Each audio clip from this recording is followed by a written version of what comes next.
Hello, everybody. I'm Aoife. And I'm Anya. And you're listening to You've Got Kids.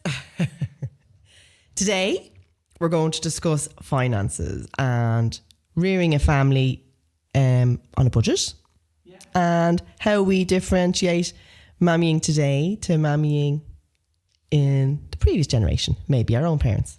Exactly, yeah. They all tie in nicely together. I suppose nowadays things are very different to when I was reared in the home, you know. Most people nowadays can't afford to have mammy at home, unfortunately, which is sad, isn't it? Like, I don't know. Is it Anya? No, it is sad. It is sad. But I don't know, can people not afford to be at home with their child, to have a parent at home with their child? Are they living beyond their means? Is that what the problem is? Well, I think there could be a bit of that, but no, there's definitely also there is definitely an element of people who've, you know, waited quite a bit. Say, for instance, I have family members who bought their houses in the boom. Sorry, today my brain's not working today. Doesn't work anyway. any day. Doesn't work any day. Okay, you can edit that bit out there, Gary. No, leave it in. I want everyone to know what she's really like. So in the boom time, if you bought your house, you didn't just buy, you know, the average price house. You probably paid 500,000, 400,000. I know people that have paid that, or even 300,000. That's a mad mortgage to have. And so therefore, they do need two people out working. And for that reason, then an awful lot of people put off having children in the first place. And then again, they do have children. They're kind of getting a bit older. And I don't know. I do have cousins and friends who've had to stay at home, like had to go to work and actually put off having a second child. And I know that's awful, because life should be, at once upon a time, life was always about the family, and then you build life around that. And now it seems that the family is built around your life. Yeah. Do you know? And so I do agree with you to some extent in regards, because nowadays everybody wants to have the fancy car, the holidays, and this, that, and the other. No, but I from looking from the outside, I can see people with very humble holidays, very humble cars, very humble houses, but yet they have to have two incomes to have this humble cars and humble holidays and humble houses. And I'm looking at them from my perspective. I suppose I'm a full-time mother in the home, and I have 7 children. I've always been at home with my children. It was something that both me and my husband were very very adamant that if we were going to be blessed with children, we weren't going to leave them. We were going to rear them ourselves full time. Yeah. And so because of that, when we were planning, you know, our future together and our wedding, it came up, you know, where are we going to live? So we had to look. We could have afforded a house in Dublin, but we would have needed 2 incomes. And it meant, and I didn't know I was going to have children. Well, you know what I mean? At the time, I was thinking I'd be lucky to have one, because, you know, I had issues when I was younger that might have, you know, not allowed me to have any children. So they said I might need help. But now, and now you have 7. Yeah, I know I have 7. Then I had one 9 months after I got married, and then every 2 years after that. But we, you know, when we got married, we planned our future around that plan. You know, we could have afforded in Dublin if we were going to get a mortgage based on both our salaries. But our whole thing was like, Ray was early on in his career, and I would have been the main earner. So we got the mortgage on my salary, but then we moved much further away and we took a much lower mortgage, because our whole thing is, if we have children, we need to be able to afford this place on one income. And that's how we started off. And that's, I mean, maybe I had a wise head on my shoulders, but it would have been very important to me. And I looked at my mother maybe as an example of, and my mother and father as a happy, contented household. Yeah. There was never stress, and there was never worry. We were never brought anywhere or dropped anywhere. Nobody else ever came to take us or to mind us, because my mother was always there. My father always worked. Yeah. And he worked very hard. He worked very hard to afford the house and the lifestyle that we had. But I mean, we have 7 children. My husband is on a grand salary. We manage very well, but he's not on very big bucks. But we have a okay-ish car. We just got a second okay-ish car. Mm-hmm. Well, it's 12 years old, but it's still a good car. It's a car. It gets you from A to B. That's all you want. Yeah. And then we're going on a nice holiday now next month. Lovely. And we've been on loads of camping trips. Yeah. And I stand back, and then people say to me, we need 2 incomes to pay our mortgage. I'm thinking, well, what else do you spend all your money on that you can't afford your mortgage? It depends on the mortgage, though. See, some people are paying nearly $2,000 for a mortgage. Like, that's hard to believe, but that's actually the truth. There's people paying $1,600-1,700 mortgage, and then don't forget, we have a housing crisis, so not everyone has a mortgage. So if you're renting in Dublin, you're looking at $2,000 for an ordinary house.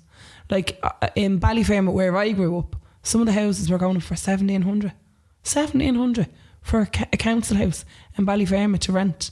Now, obviously, it's not owned by the council now, but I grew up in them houses. We used to call them the council houses. Yeah, it's the same where I am now. And they're just 2 and 3 bedroom small houses. They're not 4 bedrooms. They don't have en suites. They don't have anything spectacular. Yeah. And that's the money they're going for. But I think it's sadness. But see, we're looking at this, but then you don't go for them houses. I know it's very hard. My husband has never lived near his job. Now, he did eventually got a transfer to where we were living when we were living out, a little bit more rural.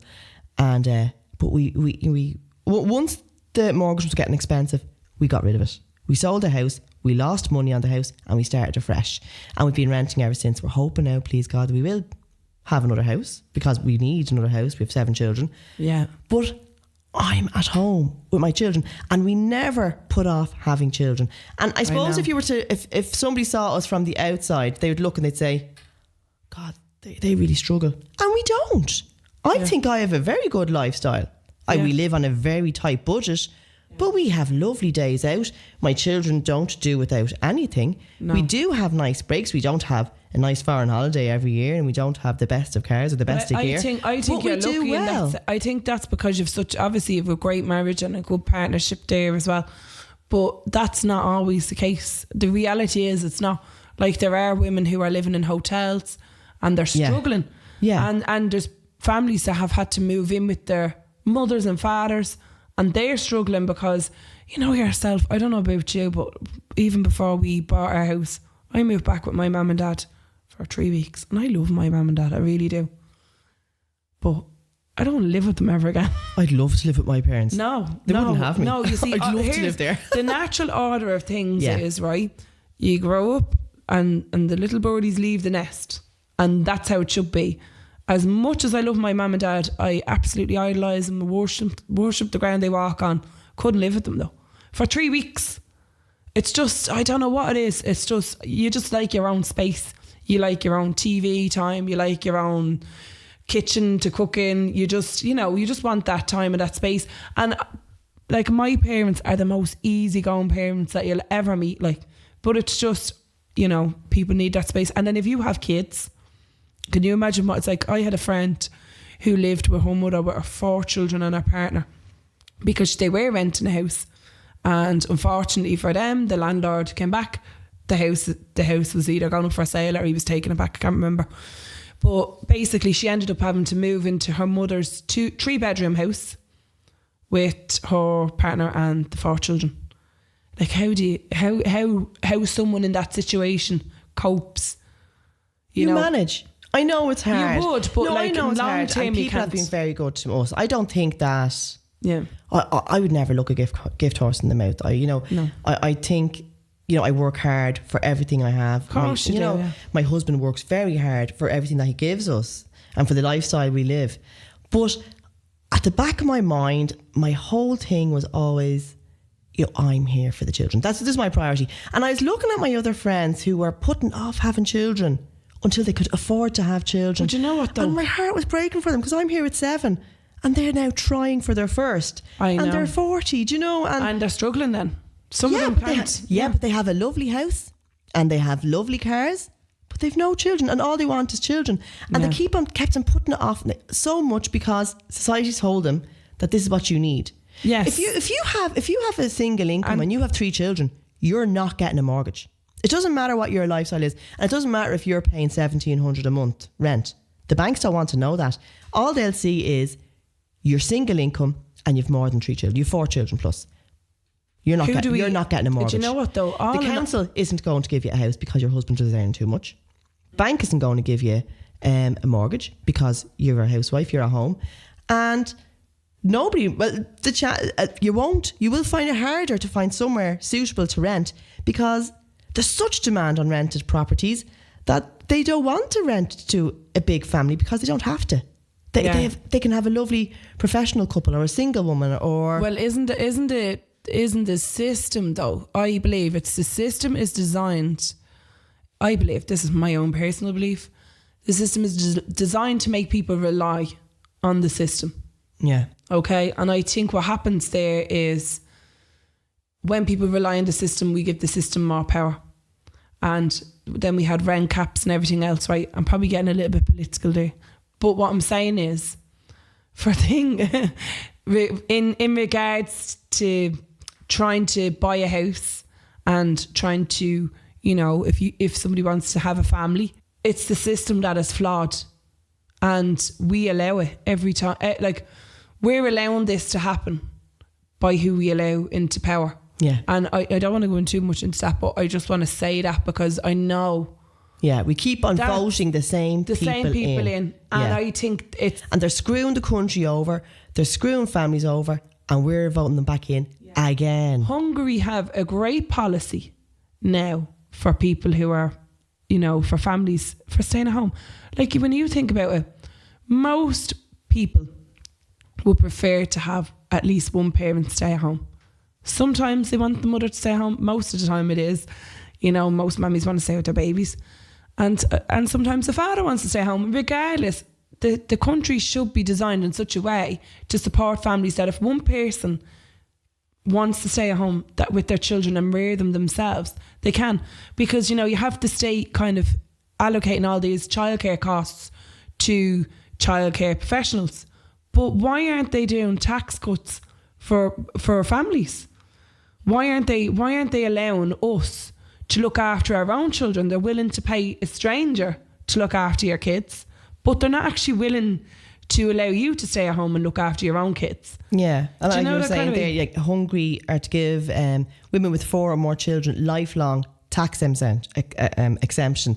Whereas here, if you're a mother at home, you're penalised because of the tax individualisation. And even if you are renting and you have kids and you go to get your mortgage, each child accounts for X amount that they're going to not lend you. And that's why they say you can't afford the children. So the banks are now dictating on how many children a family can have, which is bonkers. If you think about it, we're talking about mammying in a previous generation. You know, I'm one of 6 and my parents bought a lovely house in Drumcondra on, let's say, one single average industrial wage. It's a nice house. It's near town. It's in Dublin. We had a very happy childhood there.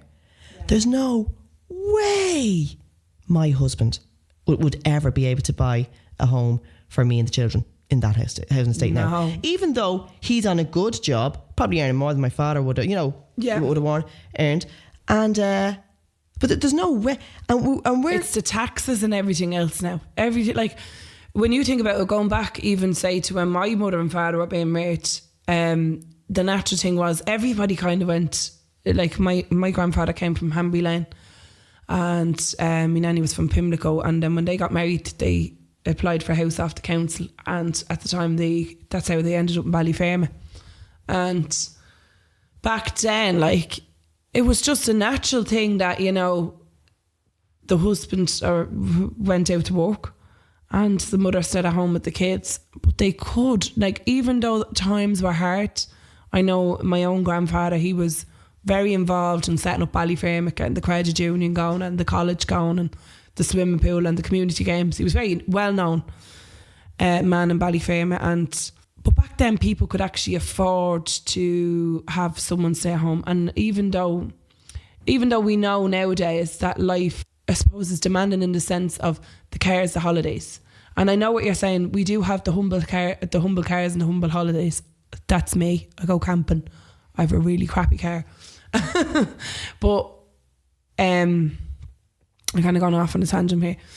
That's not like you, Anya. No, I talk so much that I lose track of what I'm saying. Anyway, the point. No, the point I'm making is like nowadays there is an awful lot of a focus on, as you said, before people even have children, is the career, the nice house, the nice car, and then, whereas back then it really was family orientated. Yeah.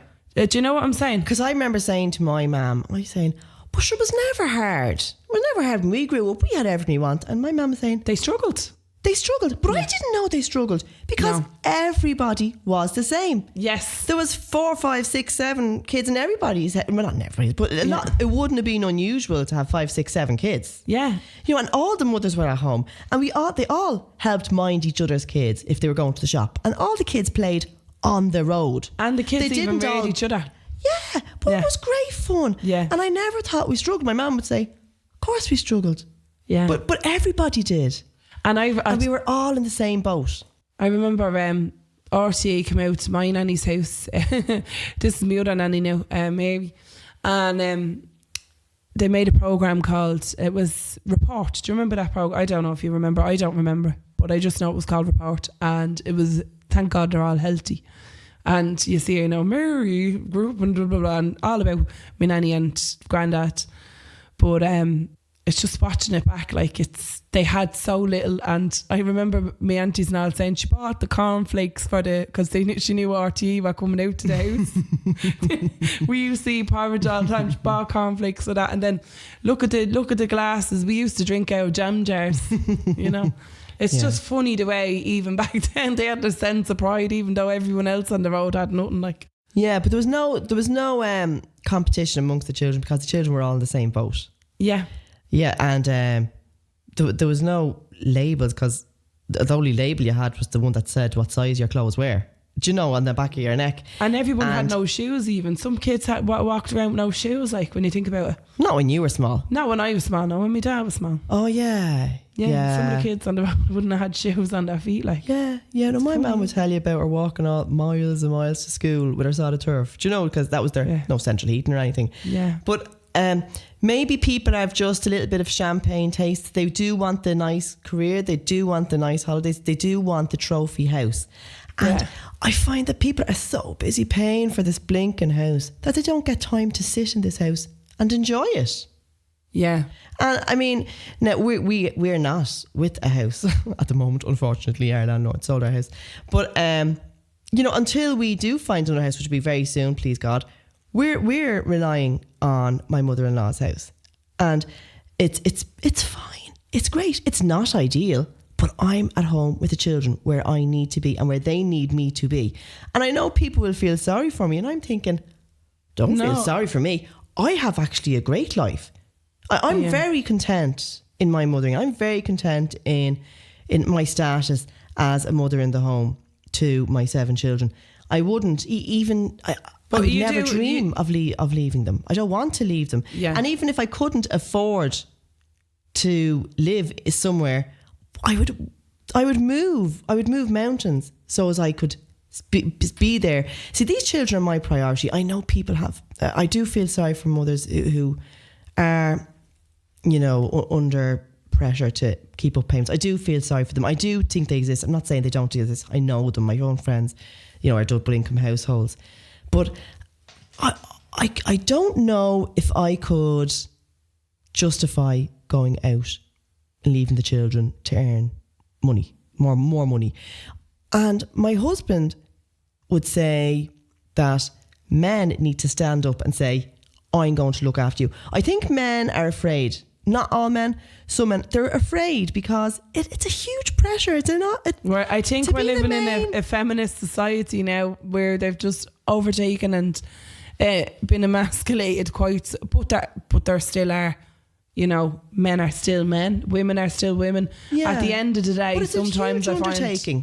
Financially, to be the sole breadwinner earner in a house is a big responsibility. Of course, and it's a big burden to carry. But if you can see the benefits of that, when you see content, happy children, and a happy wife most of the time, that it makes it worthwhile. But do you know what though? Even I do understand that, but you see, I just see it so much with people living in their mother-in-laws with a gang of kids and a husband and whatever else, like, and the mother-in-law and the father-in-law been there, and even though I know like you're content and you're happy, and that's a wonderful thing that you are, but there's still those who just want, like, they don't have that. They don't. But even if I wasn't in my mother-in-law's house, and if I was still paying crazy rent in the last place, I still could manage on one wage. Yeah. And my husband isn't on a massive wage either. No, I get. But no, we I can do still hear what manage you're on saying. one wage. And you're good with money, obviously. And well, I don't know. Am I? I buy everything by be. cash. Right. I don't use. I never tap anything. I always have cash in my hand. I think it's very hard to budget if you're paying for everything on a card. Like, would you take X amount out every week and say, right, that's us for the week? Yeah. Well, I suppose that's probably a really good way of doing things. And if I haven't got the money for it, I don't buy it. And if we haven't got the money for the car, we don't buy the car. Yeah. If we haven't got the cash to give the lady in the travel agents or wherever it is, we don't go on that holiday. If we haven't got the money to give to your man in the camping shop, we don't buy that tent. If I haven't got the money to buy that beautiful plasma screen TV, we don't get it. We don't have anything on the drip. So you're not living without outside your means, is what you're saying? No, that's it. But that's how we planned it. I think you have to kind of look forward a lot. That's how we planned it before we got married. Yeah, I do, and that's good. Like, I planned, like you, myself and James, we were renting a house in Ballyfermot back before we were married, and what we used to do is we used to have a little rent jar, and we put our money in every week, 110 I think it was, and then whatever else we had left over would do us for our bills, and then that meant we could save. And we were great savers back then, because I actually was working in a school of hairdressing. I was running a school of hairdressing, so I had a good job, and then he was in college, but he also had the music, so we were doing good. You propped each other's up. We literally were doing good, because he was teaching music as well, and eventually then we bought the house. And I became pregnant on my first, and my mum was diagnosed with cancer, and I lost my job. So even though you might plan for this, that and the other, things don't always go to plan. And then I had a relative in my care at the time as well, just all of a sudden, because somebody was sick. I won't go into that, but like at the time I had a relative in my care, and I just remember I was only 23. And the world was just like, ugh. And like, I didn't know what to do, but like, we did get through it. And I know what you're saying, like, you can get through it, but it's hard, and you will suffer. You will suffer. Yeah. But if you suffer, you get your reward at the end. That's what I just think. And I know suffering is hard, and it does go on an awful long time, a lot longer. I mean, me and my husband are kicking ourselves we didn't buy in the crash. We should have. But we didn't have the money at that time. We have the money now. But we're wanting to buy now, and the prices have gone up, unfortunately, so we missed that boat. But our priority was always keep Aoife at home with the children. That's everything. Our focus was always the children. It wasn't the house. It'd be nice to have the house, but we didn't have it. But our rent was more expensive than a mortgage anyway. Our rent was more expensive than the mortgage repayments. That's the situation most people are in today. Most people are in that situation where they cannot afford the mortgage because they can't get the deposit up, because they're living in the house that they're paying 17 and 1800 for, which is madness. And the whole system is designed to fail the youth. And yet the pension pots are gone. And yet, what's going to happen is we'll have a bunch of 30-something-year-olds only starting to buy their houses if they can afford them. And then they'll have...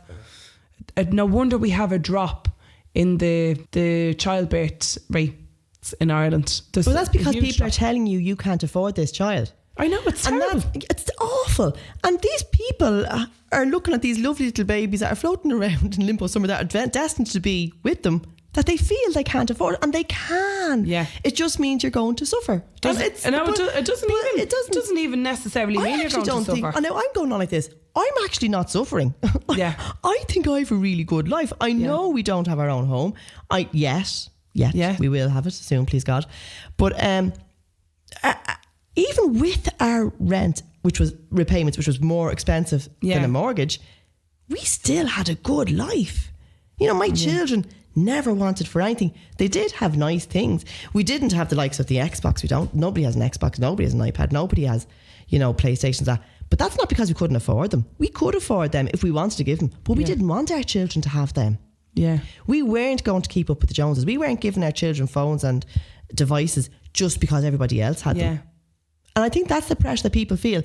And they feel like we can't afford children because we can't give them that lifestyle yet. They don't want that lifestyle. These children just want parents that love them and care for them. That's. I mean, I've a lovely friend at the moment. She's due to go back to work, and her heart is breaking. She's crying all the time, and I want to say to her, just don't go back. Yeah. But her whole fear is. Well, hopefully she's listening to this. I know. Oh, God, yeah. Well, I won't mention her name. But her whole fear is we can't afford for me to come home, stay home. I'm thinking, your mortgage is less than my rent. I have 7 kids. Yeah. You've got 2. Do you know what I mean? Yeah. And I'm thinking, well, why can't you afford it? Yeah. I don't, and she doesn't look she doesn't eat out. They don't. But I do think there's two sides of the coin there. I definitely think there's two sides of the coin, because there's also like, you know, for instance, our situation. I'm a stay-at-home mammy, 4 children. He's out working. He has to work 2 or 3 jobs to basically the car taxes, the school fees, all of this stuff. And I know what you're probably saying, like, but what? We don't like that. My kids don't have all that fancy stuff. They're too young. Yeah. But literally, the food bills, everything else. If then, like, even if they go to the hospital, we're not entitled to a medical card. We're not entitled to any supplements because Why aren't you? If your husband is because of his wage, it's just he's earning too much. He's probably earning 50 cent over the tally, but we don't have any medical cards that like that. So if anything happens, like for instance, Aoife and had her sleep study done there a few weeks ago. That's €80 that just pops up out of nowhere. Yeah, those things do add up. Do you know that? Like, or if one of them is sick and I have to go to the doctors, that's €60. If I'm sick, that's €60. I know. There's all those little things that, you know, I suppose there's probably a good mixture of people who want the cars and the holidays and that, and then there's people who genuinely nearly need 2 incomes or 3 I think incomes there's people with 2 incomes that don't go to the doctor, don't go on family holidays, don't eat out, and they still can't afford. It actually confuses me. I have a lovely friend now. They have 5 children, and I'd love to sit down with them and say, what do you spend your money on? Because your mortgage is a lot less than my rent. Yeah. And yet they're always stressed about money. Oh, we can't afford this. Oh, we can't afford a holiday. We can't afford this. You know, bad budget. No, but they I don't know, because they both would have very good jobs. Very well paid jobs. You know what I find as well, though, the difference between shopping in one shop, I won't mention shops, and another shop, doing a full week shop, that can be huge. You can save your money big time. I have people who say, oh, I wouldn't shop there. And I'm like, why? I plan my meals. I know everybody writes out these lists. I don't write lists. I go and I see what's on special. And I'd say, right, the beef, the chicken, the mince, you know, and I plan my meal around what's on specials while I'm in the shopping centre. So let's say there's a special on mince, or, you know, I'd say, that's grand, that's a bolognese. So I'll get me pasta, me onions, I make all the other ingredients for the pasta bolognese, and then you know, there's more mince. We'll have a shepherd's pie as well. That's another one. So we'll get the spuds and we'll get the carrots, and that, you know, that all goes with that. And then the chicken. Oh, that's right. We have a curry that night. Oh, we have a chow mein the night. We have people talk about how adventurous my meals are and my dinners are. I really shop on a budget, and then I wonder, how do you spend €350 a week in one shop? Do you know, in Tesco, or you go to a supermarket, how do you spend that much money? I actually can't understand it. Yeah. No, you're right. There is a good mixture. But we do get takeaways. I mean, I got a takeaway yesterday for my husband's birthday, and I bought him a lovely cake yesterday with his birthday. But that didn't really hit my budget, because that was money I have handy. Yeah, I know what you mean. I don't know. I think it's just I think there's a big mixture of the reasons. But at the end of the day, we just have to support families. Yeah. And the next time there's an election, elect people who will support families like Hungary. Yeah, but they won't.